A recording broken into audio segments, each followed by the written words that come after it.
The Tempest. As found in Stories from Shakespeare by Jeanie Lang, a work now in the public domain, originally published by T.C. and E.C. Jack, London, 1905. Once on a time there lived in Milan, a city of Italy, a duke whose name was Prospero. He was very fond of every kind of learning, and while he read and studied deeply, his brother Antonio ruled the people of Milan for him. Prospero trusted Antonio and thought he was as good and as honest as himself, but Antonio was a bad man who did not deserve that Prospero should trust him.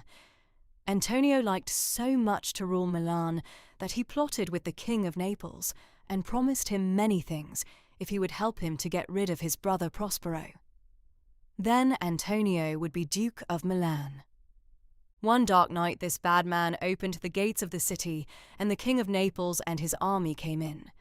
They did not kill Prospero, but they took him down to the sea with his little girl Miranda, who was only 3 years old, and put him into an old ship that had no mast, nor sails, nor oars. It was such a poor old hulk that the very rats were afraid of being drowned if they stayed on board and scampered away from it. Antonio put no food nor clothing in it, for he meant that Prospero and his little girl should be drowned, or should perish from cold and hunger. But there was a kind old nobleman who was so sorry for the good Prospero and his pretty little baby girl that he did all he could to help them. He put food and water into the ship, and clothes, and all sorts of other things that they wanted. And because he knew how Prospero loved reading, he put in plenty of books as well. The winds blew and the waves tossed high as the old hulk drifted out to sea. Often the great waves swept over the deck, and Prospero's tears were as salt as the sea for sorrow for his little Miranda and the danger she was in. Miranda herself was too little to know what danger meant. She looked like a bright little cherub as she sat smiling at her father and laughing at the waves that rushed like great white-maned horses at the ship and drenched her with their spray. But the ship passed safely through the stormy sea and came to an island where Prospero landed and carried little Miranda on shore. There were many trees on the island, and Prospero and Miranda heard cries and moans coming out of a big old pine. The cries were so loud and so sad that they made the wolves howl and frightened the bears away. Now, Prospero was not only a very clever man, but he was a magician as well. By his magic he split up the tree, and out of it came a gentle, pretty, little fairy called Ariel. Ariel told Prospero that for 12 years he and many other fairies had been imprisoned in trees by a wicked old witch who had since died. So Prospero set free the other fairies as well, and they and Ariel became his friends and served him. Besides these fairies, there was no one on the island, excepting the old witch's own son. His name was Caliban, and he was very ugly and stupid, and more like a wild beast than a man. Prospero tried to make Caliban more gentle. He taught him the names of the sun and the moon and many other things, and fed him on berries and water, and treated him as if he was his friend. But Caliban behaved so badly, and was so ungrateful and ill-tempered and savage that Prospero could not continue to make a friend of him. So he made him his slave, and Caliban had to cut wood and light fires, and stay in his dirty cave by himself, instead of living in their cave with Prospero and Miranda. On this lonely island, Miranda grew up from a dear little baby into a beautiful girl. Her father gave her lessons, but she had no one to talk to but him and the little fairy Ariel. Caliban was so ugly and so rough and rude that she was afraid to go near him. One day when Miranda was no longer a little child, a terrible storm swept across the sea near the island. The thunder rolled and the lightning flashed. The winds howled and the sky was black as ink. It was Prospero's magic that had made the storm. He knew that there was a ship sailing on the sea, and on this ship was his wicked brother Antonio. There were also on board the ship the King of Naples and his son, Prince Ferdinand, and the good old nobleman who had been so kind to Prospero and Miranda when they were set adrift, and a large number of nobles and sailors. These people thought that the ship was going to be dashed ashore on the rocks of the island, and that it must go to pieces in the stormy sea and all of them be wrecked. But all the time it was Prospero's magic that was frightening them, and he never meant that the ship should be wrecked, or that any of them should be drowned. He sent his little fairy Ariel to hover over the ship and to cast lightning on the deck. No one could see Ariel as he darted from place to place and terrified the sailors with the fury of the storm. At last the ship's deck seemed to go on fire, and the sailors who were not hiding down below were so frightened that they plunged into the foaming sea to escape. The King of Naples, his son, Prince Ferdinand, the old nobleman, and the bad Antonio plunged in too, and it looked as if everyone must be drowned. But Prospero and Ariel could do all sorts of wonderful things with their magic, and were able to save the ship, and everyone who had been on board. Ariel brought it into a little bay on the island, where it anchored peacefully in quiet water. The sailors who were hiding below the hatches, he cast into a deep sleep, so that they did not know what had happened, nor where they were.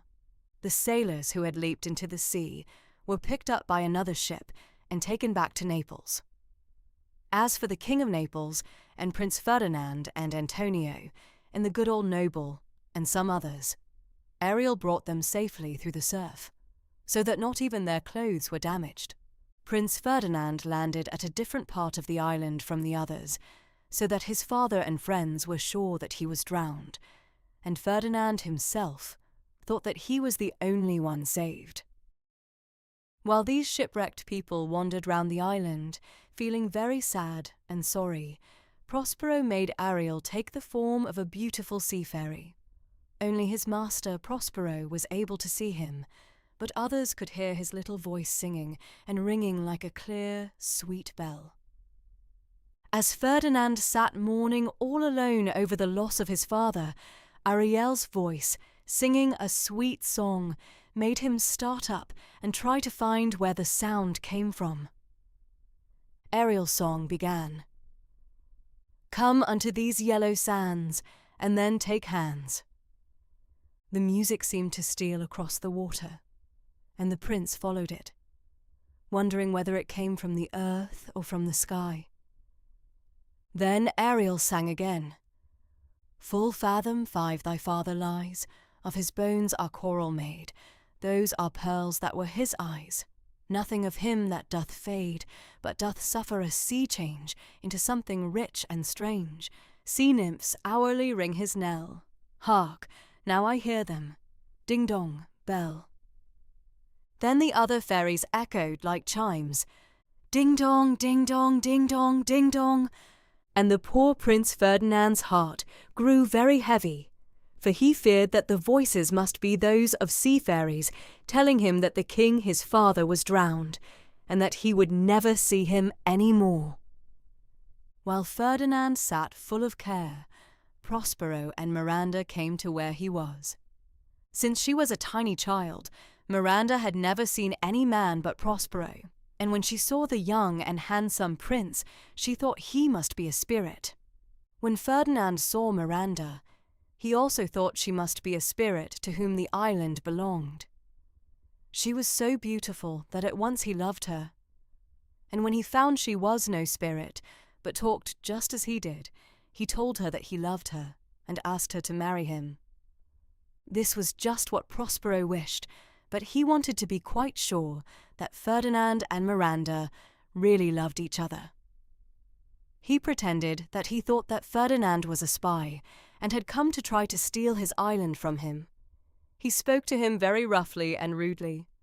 "Come," he said, "I'll chain thy neck and feet together. I'll feed thee on withered roots and acorn husks, and salt sea-water shall be thy drink. Follow me." Prince Ferdinand was very angry with Prospero for speaking to him in such a way, so he tried to draw his sword to fight with him. But Prospero's magic made the sword stick in its sheath and rooted the prince to the ground. Ferdinand found he was in the power of a magician, and that it was useless to struggle.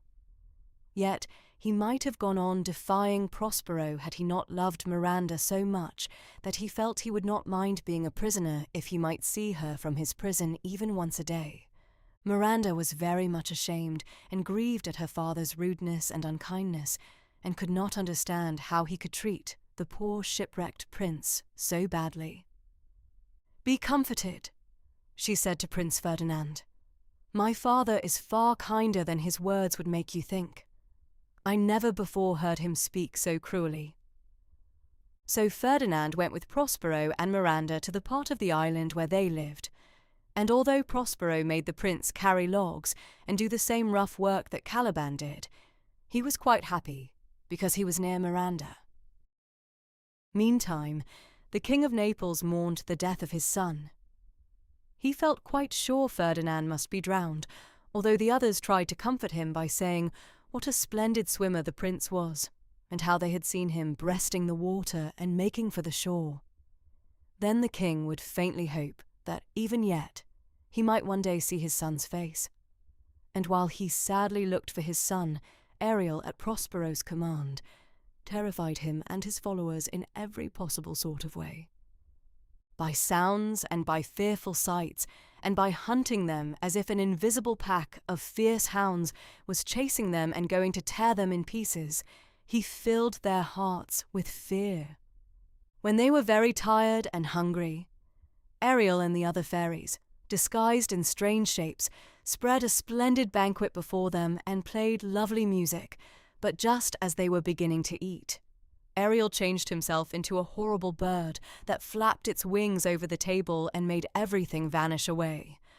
The company drew their swords to try to kill the bird, but Prospero's magic made them helpless. Then Ariel, still in the form of this dreadful large bird, told the king and the wicked Antonio that all the terrible things they had come through were a punishment for their cruelty to the good Duke Prospero.